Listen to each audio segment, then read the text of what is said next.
మిత్రులారా, కాంగ్రెస్ సీనియర్ నాయకుడు మాజీ పార్లమెంటు సభ్యుడు సజ్జన్ కుమార్కు ఢిల్లీలోని ఒక ప్రత్యేక కోర్టు యావజ్జీవ కారాగార శిక్ష విధించింది. 2018లో వచ్చిన ఒక తీర్పులో ఇంకొక కేసులో యావజ్జీవ కారాగార శిక్ష అనుభవిస్తున్న సజ్జన్ కుమార్ మీద ఇది రెండో యావజ్జీవ కారాగార శిక్ష. నిజానికి ఈ కేసు 1984లో జరిగిన హత్యాకాండకు సంబంధించినది. 41 సంవత్సరాల తర్వాత శిక్ష పడుతూ ఉన్నది. న్యాయం ఆలస్యమైందంటే దక్కనట్టే అనే ఒక పాత సామెత ఉన్నది. అసలు ఈ కేసు ఏమిటి? 1984లో సిక్కుల ఊచకోత, సిక్కుల మారణకాండ కాంగ్రెస్ నాయకత్వంలో జరిగింది కనుక ఆ హత్యాకాండ గురించి భారతీయ జనతా పార్టీ, సంఘ్ పరివార్ శక్తులన్నీ ఇప్పటికీ పదే పదే మాట్లాడుతూ ఉన్నాయి. ఆ కేసులో ఇవాళ సజ్జన్ కుమార్కు శిక్ష పడింది. ఆ కేసును ఇప్పుడు 41 సంవత్సరాల తర్వాత ఎట్లా చూడాలి? ఆ కేసుతోనే పోల్చదగిన కేసులు మరేమన్నా ఉన్నాయా? మీ అందరికీ తెలుసు, 1984 జూన్లో అప్పటికి 3-4 సంవత్సరాలుగా సాగుతున్న ఖలిస్తానీ ఆందోళనను అణచివేయడానికి, ముఖ్యంగా ఖలిస్తానీ ఉద్యమ నాయకుడు జర్నైల్ సింగ్ భింద్రన్వాలే అమృత్సర్లోని స్వర్ణ దేవాలయంలో తన స్థావరం ఏర్పాటు చేసుకొని తన సైనిక బలగాలతో ఉండగా, ఎట్లాగైనా ఖలిస్తానీ ఉద్యమాన్ని అణచివేయాలనే లక్ష్యంతో ఇందిరాగాంధీ ప్రభుత్వం, కేంద్ర ప్రభుత్వం స్వర్ణ దేవాలయం మీదికి సైనిక బలగాలను పంపింది. ఆ సైనిక బలగాలు స్వర్ణ దేవాలయంలోకి జొరబడి భింద్రన్వాలేతో పాటు ఆయన అనుచరులను కూడా హతం చేశాయి. కానీ ట్యాంకులు, కాల్బల సైనికులు, ఇతర సైనిక బలగాలు స్వర్ణ దేవాలయం లోపలికి ప్రవేశించి స్వర్ణ దేవాలయాన్ని అపవిత్రం చేశాయి అనే భావన సిక్కు మతస్థులలో విస్తారంగా వ్యాపించింది. అందువల్లనే 1984 జూన్ తర్వాత సిక్కుల పట్ల ప్రభుత్వంలోనూ పాలకులలోనూ కొంత అనుమాన వైఖరి మొదలైంది. ఆ సమయంలో ఇవాళ రికార్డైన అనేక ఆధారాల ప్రకారం ఇందిరాగాంధీ వ్యక్తిగత రక్షణ వలయంలో భద్రతా సిబ్బందిలో సిక్కులు కూడా ఉన్నారు కనుక వాళ్ళ పట్ల జాగ్రత్తగా ఉండాలి, అసలు వాళ్ళు లేకుండా ఉంటే మంచిది అని ఆమెకు సలహాదారులు చెప్పారట. అటువంటి పని చేస్తే సెక్యులర్ స్వభావాన్ని దెబ్బతీసినట్టు అవుతుంది. సైనిక బలగాలలో, భద్రతా బలగాలలో ఎవరైనా ఉండవచ్చు, ఒక్క మతం వారే ఉండాలి, మరొక మతం వారు ఉండకూడదు అనే నియమం పెట్టలేము అని ఆమె ఆ సలహాను తిరస్కరించిందట. జూన్లో జరిగిన స్వర్ణ దేవాలయపు దాడి నుంచి అక్టోబర్ వరకు జరిగిన, అంటే 4-5 నెలల కాలంలో ఆమెకి ఆ సలహాను తిరస్కరించడం కూడా జరిగింది. కానీ 1984 అక్టోబర్ 31న ఆమె భద్రతా వలయంలోనే ఉన్న 2 సిక్కు సైనికులు ఆమె మీద కాల్పులు జరిపారు. ఆమె అక్కడికక్కడే మరణించింది. సిక్కులు కాల్పులు జరిపారు కనుక సిక్కుల మీద ప్రతీకారం తీర్చుకోవాలి అనే ఆలోచన కాంగ్రెస్ అగ్రనాయకుల దగ్గర నుంచి కింది స్థాయి నాయకుల దాకా ఢిల్లీలోనూ దేశమంతటా సిక్కులు ఎక్కడెక్కడ ఉంటే అక్కడ ప్రతీకార దాడులు జరిగాయి. ఈ ప్రతీకార దాడులకు ఒక కారణం, ఇందిరాగాంధీ మరణించగానే రాజీవ్ గాంధీ ప్రధాని అవుతాడనే ఒక అభిప్రాయం వచ్చింది. సీనియర్ కాంగ్రెస్ నాయకులందరూ ఆయనను వెళ్ళి ప్రధాని కమ్మని అడుగుతూ ఉన్నారు.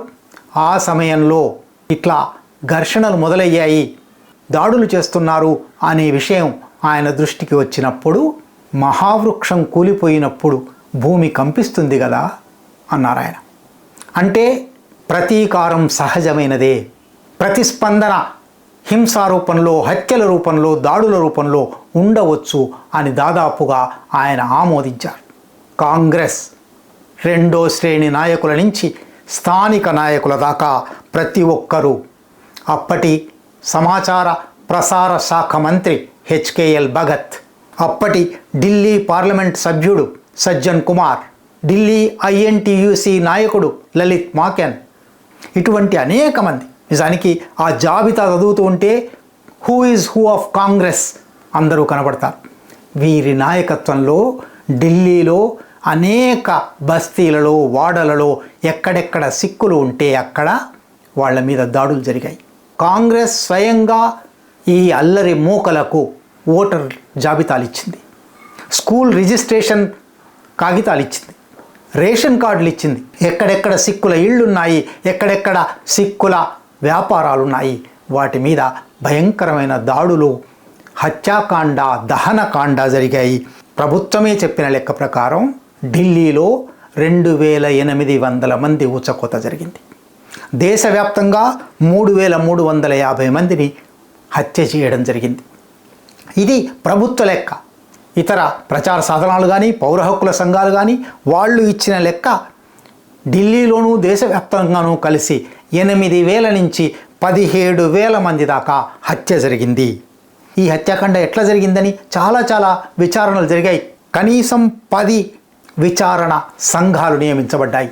Justice Ranganath Mishra commission, police అధికారి Ved Marwah commission, Kapoor Mittal committee, Jain Banerjee committee, Potti Rosha committee, Jain Agarwal committee, Ahuja committee, Dhillon committee, Narula committee, Bharatiya Janata Party అధికారంలోకి వచ్చిన తర్వాత జీటీ నానావతి కమిషన్. ఇన్ని కమిషన్లు, కమిటీలు, ఎట్లా జరిగింది ఘటన, ఎవరెవరు పాల్గొన్నారు, ఎక్కడెక్కడ హత్యాకాండ చేశారు, ఎక్కడెక్కడ దాడులు చేశారు, ఎట్లా సజీవ దహనాలు చేశారు, ఎట్లా అత్యాచారాలు చేశారు, చాలా వివరమైన నివేదికలు, 1000 పేజీల నివేదికలు ఉన్నాయి. ఈ 1000 పేజీల నివేదికలు చాలా స్పష్టంగా చెప్పిన అంశం, సజ్జన్ కుమార్ పార్లమెంటు సభ్యుడిగా మూకలకు నాయకత్వం వహించి మూకలను వెంట తీసుకొని సిక్కుల మీద దాడి చేయండి, సిక్కులను చంపండి, వాళ్ళ ఆస్తులను లూటీ చేయండి, వాళ్ళ ఆస్తులను తగులబెట్టండి అని పిలుపులిచ్చాడు. తన వెంట ఉన్న వాళ్ళను రెచ్చగొట్టాడు. సర్దార్లను చంపండి అనే నినాదంతో మూకలు చెలరేగాయి. ఇందిరాగాంధీ మన తల్లిని వాళ్ళు హత్య చేశారు, మాతృమూర్తిని హత్య చేశారు, వాళ్లను వదిలిపెట్టకండి అని నినాదాలు చెలరేగాయి. స్వయంగా సజ్జన్ కుమార్ మైక్ పట్టుకొని వీళ్ళు సర్ప సంతానం, ఈ సర్ప సంతానంలో ఏ ఒక్క సర్పాన్ని చంపినా మీకు 1000 నుంచి 3000 రూపాయలు ఇస్తాను. అక్టోబర్ 31న ఇది జరిగింది. 31, నవంబర్ 1, నవంబర్ 2, 3 రోజుల పాటు కొన్ని గ్రామాలలో, కొన్ని ప్రాంతాలలో నవంబర్ 10 వరకు కూడా హత్యాకాండ జరిగాయి. నవంబర్ 3న మీరు చంపిన ఆనవాలు పట్టుకొని నా ఆఫీసుకు వస్తే నా పిఏ మీకు డబ్బులు ఇస్తాడు అని సజ్జన్ కుమార్ స్వయంగా ప్రకటించాడని రికార్డ్ అయింది. ప్రకటించాడని ప్రత్యక్ష సాక్షులు చెప్పారు, ఆ డబ్బులు తీసుకున్న వాళ్ళు చెప్పారు. అయితే ఇంత హత్యాకాండ జరిగినప్పటికీ మొత్తం ఈ హత్యాకాండ మీద 587 కేసులు నమోదయ్యాయి. ఢిల్లీ వరకు మాత్రమే చూస్తే. సాధారణంగా ఆధిపత్య శక్తులు నేరం చేసినప్పుడు, సంపన్న శక్తులు నేరం చేసినప్పుడు, అధికారంలో ఉన్నవాళ్ళు నేరం చేసినప్పుడు పోలీసులు కేసులను ఎంత ధ్వంసం చేయడానికి ప్రయత్నం చేస్తారు, కేసులు గెలవకుండా చేయడానికి ప్రయత్నం చేస్తారు. ఎఫ్ఐఆర్లు తప్పు రాస్తారు, ఛార్జ్షీట్లు తప్పు రాస్తారు, సాక్షుల పేర్లు తప్పు పెడతారు, సాక్షులు తారుమారు అయ్యేటట్టు చేస్తారు, చివరికి ప్రాసిక్యూషన్ సరిగా నడపరు. ఇదంతా భారతదేశంలో న్యాయ వ్యవస్థలో ఎప్పటి నుంచో జరుగుతున్న కథే. ఈ విషయంలో కూడా 587 కేసులు పెడితే అందులో 240 కేసులు ఎవరిని నిందితులుగా చూపారో వాళ్ళు ఆచూకీ లేరు, వాళ్ళు దొరకలేదు అని కేసులు మూసేశారు. మరొక 250 కేసులు నిర్దోషులుగా కొట్టేశారు. అంటే కేసులు సక్రమంగా నడపలేదన్నమాట, సాక్ష్యాధారాలు సరిగ్గా సమర్పించలేదన్నమాట. అంటే 587 కేసులు పెడితే దాదాపు 100 కేసులు మాత్రమే విచారణకు వచ్చాయి. చిన్నా చితక కాంగ్రెస్ కార్యకర్తలకు 1-2 శిక్షలు పడ్డాయి, పెద్ద శిక్షలు కాదు.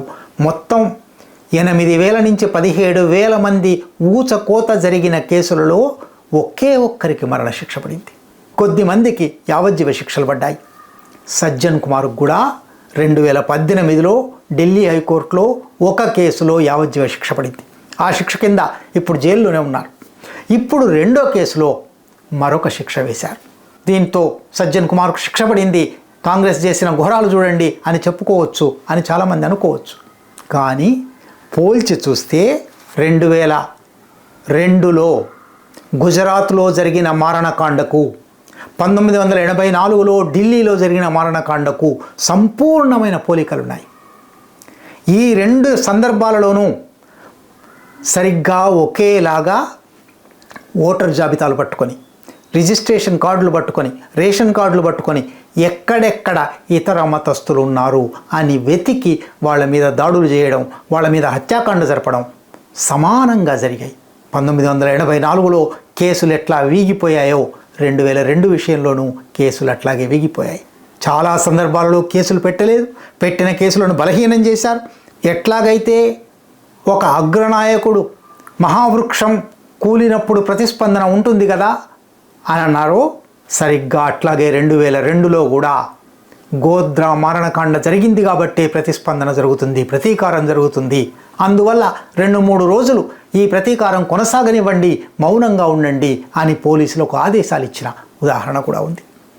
సరిగ్గా అక్కడ ఎట్లాగైతే టీవీలో ఇందిరాగాంధీ అంత్యక్రియలను నిరంతరం చూపెడుతూ లైవ్ 24 hours చూపెడుతూ అక్కడ శవ దహనం జరుగుతూ ఉంటే, మరొక వైపు ఇక్కడ గృహ దహనాలు జరుగుతూ ఉన్నాయి. సరిగ్గా అట్లాగే గోద్రా మారణకాండలో మరణించిన, రైల్లో మరణించిన శవాలను అహ్మదాబాద్ అంతటా ఊరేగించి రెచ్చగొట్టడానికి ప్రయత్నాలు జరిగాయి. సరిగ్గా 1984లో ఏ నినాదాలతో, ఏ రెచ్చగొట్టే వ్యాఖ్యలతో హత్యాకాండకు నాయకులే పురికొల్పారో 2002లో కూడా అటువంటివే జరిగాయి. ఇది మాత్రమే కాదు, ఇంకొక పోలిక కూడా ఉంది. 1984లో ఈ హత్యాకాండ జరగగానే ఢిల్లీలో జరిగిన మారణకాండ మీద People's Union for Civil Liberties, People's Union for Democratic Rights, PUCL, PUDR కలిసి అన్ని ప్రాంతాలలోకి, జహంగీర్పుర, మంగోల్పుర ఇటువంటి అనేక ప్రాంతాలు, అతి భయంకరమైన దాడులకు గురైన ప్రాంతాలు వెళ్ళి అనేక నిజ నిర్ధారణ బృందాలు ప్రతి ఘటన మీద, ప్రతి హత్య మీద, ప్రతి హత్యాకాండ మీద, ప్రతి బస్తీల దహనం, గృహ దహనాల, వ్యాపార దహనాల మీద ఒక వివరమైన నివేదిక, 66 పేజీల నివేదికే కానీ హూ ఆర్ ద గిల్టీ అనే ఆ నివేదిక దేశం మొత్తాన్ని కదిలించింది. ఆ నివేదికను వెంటనే అప్పటి ప్రభుత్వం నిషేధించింది కూడా. 2002లో కానీ ఆ తర్వాత జరుగుతున్న ఘటనల్లో అసలు నిజ నిర్ధారణ బృందాలే వెళ్ళకూడదు, నిజ నిర్ధారణ బృందం అనేది ఇప్పుడు దేశద్రోహానికి సమానమైపోయింది. నిజ నిర్ధారణ బృందం వెళ్తే వెళ్ళనివ్వడం లేదు, వెళ్తే వాళ్ళ మీద అనేక రకాల దూషణలు, నిందలు, తప్పుడు ప్రచారాలు సాగిస్తున్నారు. అంటే సజ్జన్ కుమార్కు శిక్ష పడి ఉండవచ్చు. సజ్జన్ కుమార్కు శిక్ష అనేక మంది నేరస్తులలో ఒకానొక నేరస్తునికి శిక్ష, అనేక నేరాలలో ఒకానొక నేరానికి శిక్ష. కానీ భారతదేశంలో, భారత సమాజంలో అనేక నేరాలు నిష్పూచిగా, నిర్విచారణగా, బహిరంగంగా జరిగిపోతున్నాయి. అడ్డుకునే అధికార వ్యవస్థ లేదు, పైగా ప్రోత్సహించే అధికార వ్యవస్థ ఉంది. దర్యాప్తు వ్యవస్థ లేదు, దర్యాప్తును, విచారణను తప్పుదారి పట్టించే వ్యవస్థాగత నిర్మాణాలు ఉన్నాయి. చిట్ట చివరికి న్యాయ వ్యవస్థ అయినా న్యాయం చేస్తుందా, బాధితులకు న్యాయం చేస్తుందా, నేరం మళ్ళీ జరగకుండా చర్యలు తీసుకుంటుందా అంటే 41 సంవత్సరాల తర్వాత తీర్పు చెప్తుంది. ఈ 41 సంవత్సరాలలో బాధితులెందరో మరణించారు, నేరస్తులెందరో మరణించారు. ఇప్పుడు న్యాయం జరిగినా న్యాయం జరగనట్టే. ఇది భారత సమాజ స్థితి.